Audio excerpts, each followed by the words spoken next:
আসসালামু আলাইকুম, কেমন আছেন? না আনারা ভালো আছেন নি? আমি টাঙ্গাইলের মানুষ, আপনাদের সাথে টাঙ্গাইলের ভাষায় শেয়ার করবো।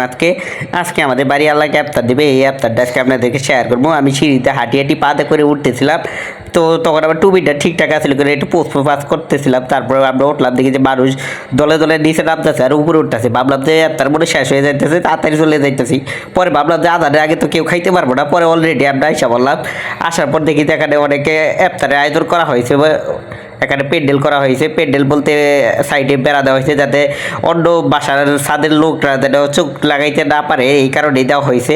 তারপর এখানে আপনার সারি সারি করে দেওয়া হলো। দেওয়া হওয়ার পর আমরা এখানে বসে যাব। তার আগে আমি একটু ক্যামেরা করতেছিলাম, যেহেতু লোকজন আস্তে আস্তে আসছিল। এখনও আপনার প্রায় 40 মিনিট বাকি আছিল। তো আমাদের রাশেদ ভাই বাড়ি আল্লাহ কিন্তু খুব সুন্দর ভালো মনের মানুষ, সে কিন্তু আমাদের আপনার আয়োজন করেছিল 10ই রমজানের দিন।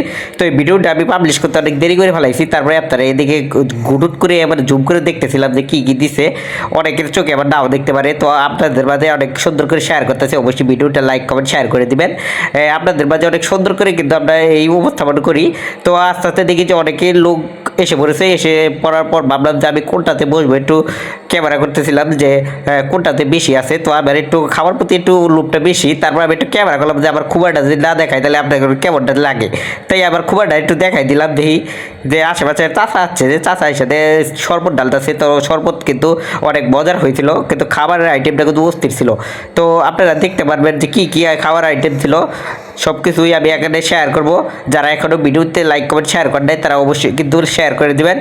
তো আমরা এখন ক্যামেরা করতেছিলাম যে প্রথমে দেখি যে আমার ব্রাইটনেসটা কম ছিল, যার কারণে আমি ভালো করে আপনাদেরকে ফুটেজটা তুলে ধরতে পারিনি, যার কারণে একটু কালো হয়েছে।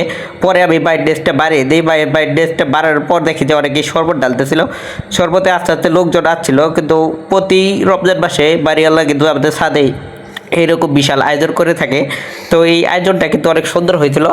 সুন্দর হওয়ার পর এখন আমরা এদিকে ক্যামেরা করছিলাম। তারপর এখানে কিছুক্ষণ পর মোনাজাত হবে। তো প্রায় 250 লোকের মতো হয়েছিল এখানে। তো অনেক লোকজন ছিল। এই ইফতারটা কিন্তু অনেক দারুণ সুন্দর হয়েছে। প্রতি রমজান মাসে কিন্তু করা হয়। তারপর আমি একটু জুম করে এখানে কাছে দিলাম, যে এখানে একটি করে রোস্ট, বিরিয়ানি, তারপর খেজুর, শসা অ্যান্ড শরবত, এভরিথিং, আর সাথে ছিল একটি ডিম। তারপর আমি বসে বললাম যে আমি এখন যদি না বসি পরবর্তীতে আবার সিটটা কিন্তু উধাও হয়ে যাবে। লাস্টে যারা এসেছে তারা কিন্তু সহজেই সিট পায় নাই। তারপরে আমি আবার ক্যামেরা ধরলাম, আবার এই সাইডে যদি আমি ক্যামেরার মধ্যে তাই থাকি তাইলে কি আর ভ্লগের মানে হয়। তারপরে এখানে ধরলাম যে একটি রোস্ট, তারপর ডিম, সালাদ, তারপরে লেবু, খেজুর, সব কিছু এভরিথিং ছিল। একটি ইফতারের জন্য পারফেক্ট একটি ইফতার ছিল। খাবারের আইটেম, খাবারটা অনেক ভালো হয়েছিল। আস্তে আস্তে লোকজন সবাই আইসা বললো। তারপর এখানে আমরা বসে বললাম। বসে পড়ার পর কিছু লোক আসার জন্য ওয়েট করতেছিল, অনেকের কল দিয়ে আনতেছিল। তারপরে আমরা এখানে কি করলাম, বসে পড়লাম। বসে পড়ার পর দেখছিলাম ক্যামেরা সবাই করতেছে রিলস ভিডিও বানানোর জন্য। তো আমি ভাবলাম যে আমি একটা শ্যুট নিয়ে রাখি, যে রিলস ভিডিও কেটে আমরা আপলোড করতে পারবো, কারণ রিলস থেকে ভালো নাকি টাকা ইনকাম করা যায়। বাগার আমার তো চ্যানেলটা দাঁড়াই নেই, আপনাদের ভালোবাসা বলে অনেকে আগেই দাঁড়াইতে পারতো, কিন্তু আপনারা সাপোর্ট করলে অবশ্যই দাঁড়িয়ে পড়বো। তো অবশ্যই এই চ্যানেলটি সাবস্ক্রাইব করে পাশে থাকবেন। যারা ফেসবুক পেজ তো দেখতে তো অবশ্যই ফলো করে রাখবেন। তো শরবতটা কিন্তু আমাদের ঠিক খেজুরের গুড় দিয়ে মনে হয় করা হয়েছে, যার কারণে একটু সব শরবতের কালার কিন্তু অন্যরকম চেঞ্জ হয়েছে। তারপর আমি আবার খুবাটা দেখাইলাম যে আমার চেহারাটা কি ঠিকঠাক আছে কিনা একটু দেখেন। তো যদি ঠিকঠাক না থাকে তাহলে একটু ভালো ভালো হারবাল টারবাল যদি খাইয়া দিব মোটা তাজা হতে, তাহলে হওয়ার জন্য একটু সহযোগিতা করে দেনি। তো তারপর আমি আর কি করবো, এখানে সাইডে ধরার পর দেখি মোনাজাত শুরু হয়ে যাবে এখন। তারপরে তো আর ক্যামেরা করতে পারবো না, যার আগে একটু ক্যামেরা ট্যামেরা কইরে নিলাম। তো কইরে নেওয়ার পর দেখতেছিলাম যে অনেক লোকজন এসে পড়ছে। এখন কিন্তু আমাদের মোনাজাত হবে। তো এই ভিডিওটা কেমন লাগলো অবশ্যই কমেন্ট, লাইক, কমেন্ট, শেয়ার করে পাশে থাকবেন। ধন্যবাদ সবাইকে।